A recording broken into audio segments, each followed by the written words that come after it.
Coucou les amis, j'espère que vous allez bien. Alors aujourd'hui on se retrouve exceptionnellement pour une vidéo non ASMR. Alors c'est vrai que ça faisait longtemps que je n'avais pas produit de vidéo car j'avais mes raisons personnelles. Et là, vu les circonstances, je me suis dit que ce serait bien de vous faire partager une petite recette DIY concernant le gel hydroalcoolique pour les mains, car avec l'épidémie en cours sur le coronavirus, il y a eu beaucoup de ruptures de stock dans les pharmacies pour ce qui est du gel hydroalcoolique. Et donc beaucoup de personnes se sont retrouvées un peu désemparées, surtout avec la psychose générale qui règne en ce moment. Alors moi j'ai une solution, j'ai trouvé une recette fait maison de gel antibactérien qui fonctionne bien car je l'ai testé sur moi-même. Et c'est vrai qu'en plus de ça, elle est très douce pour les mains, elle n'est pas agressive. Et donc voilà, j'ai voulu vous faire partager cette recette, surtout vu les circonstances. Alors pour ma recette, vous allez avoir besoin de gel d'aloe vera. Alors moi je vous conseille celui-ci car il est quasi pur et c'est l'un des meilleurs que j'ai trouvé sur le marché. Alors vous pouvez en trouver en pharmacie ou bien sur internet. Voilà, c'est de la marque Planters qui est une marque, c'est une marque italienne mais il n'y a aucun souci. Ensuite vous allez avoir besoin d'alcool, alors soit de l'alcool à 70 ou bien moi je vais utiliser ce que j'ai à la maison, c'est-à-dire de l'alcool modifié à 96%, donc très concentré. Voilà.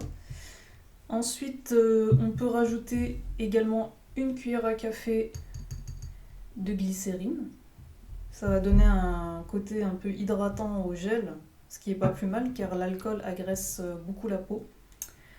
Et en option, on pourra rajouter quelques gouttes d'huile essentielle.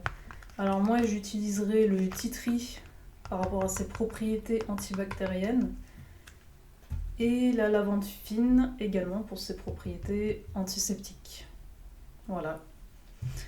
Alors, pour le matériel, je vais utiliser un petit bol en métal, un petit fouet pour le mélange, et ensuite, pour conditionner dans un flacon en plastique, je vais utiliser une seringue car c'est plus pratique. Alors pour commencer, alors les proportions exactes, je vous les mettrai en barre d'infos. Moi je vais faire un peu comme ça à l'œil car j'ai déjà l'habitude. Donc en fait c'est à peu près moitié-moitié, donc une demi-part de gel d'aloe vera pour une demi-part d'alcool. Voilà. Donc je prends mon petit bol, je commence par verser, je vais verser le gel en premier. Voilà. Donc je fais à peu près la moitié, hein. Moi je fais à vue d'œil. Je vous mettrai les quantités exactes. Voilà, je mets à peu près tout ça de gel d'aloe vera.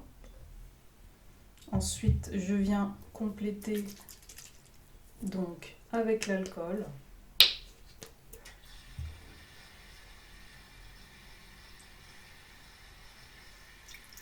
Je mets à peu près donc la moitié.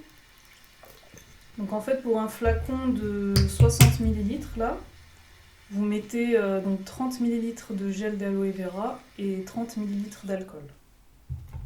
Voilà, donc moi j'obtiens ça. Donc je vais venir mélanger grâce à mon mini fouet.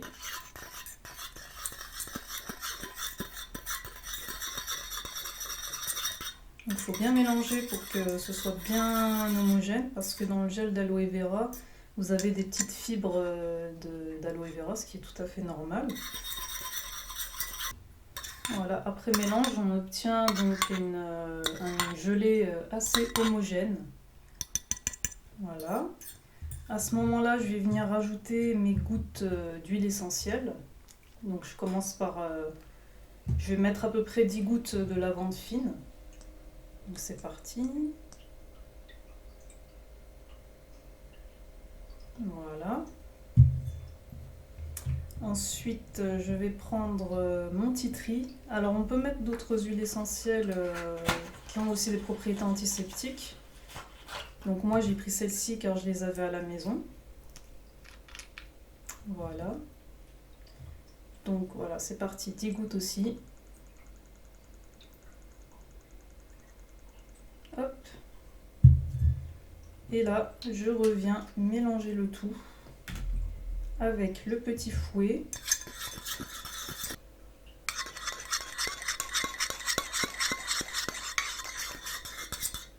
Hop. Et en dernier, je vais rajouter une cuillère à café de glycérine. Ça va apporter un côté hydratant car la glycérine, ça capte l'eau. Hop. Il ne faut pas en mettre beaucoup non plus. À peu près une cuillère à café. Donc moi, j'ai fait voilà, à vue d'œil. Et on mélange. Jusqu'à que le tout soit bien homogène. En tout cas, ça sent super bon. Et je sens que mes mains vont adorer.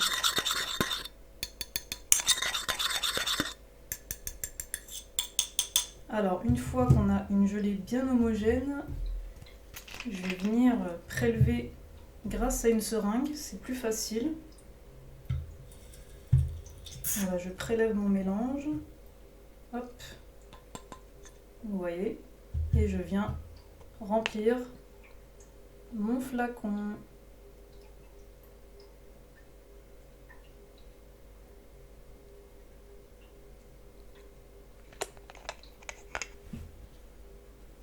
Et voilà ce qu'on obtient. Donc voilà. Alors je vais essayer, je vais tester. Hop, on en met un petit peu. Et on vient bien frotter les mains.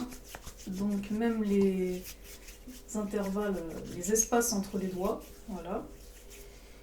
En tout cas, ça sent super bon. Ça tiraille pas la peau. Donc voilà, avec ceci, vous n'avez aucun souci pour désinfecter vos mains toute la journée, surtout lorsque vous êtes dehors. Donc n'hésitez pas à vous laver les mains, à vous désinfecter dès que possible. Et voilà. Alors j'espère que cette petite vidéo DIY vous aura plu. Alors pensez bien donc à vous laver les mains autant que possible, surtout si vous êtes dehors et si vous êtes en contact avec d'autres personnes. Et surtout, ne cédez pas à la panique. Je vous fais de gros bisous et je vous dis à très vite. Bye bye!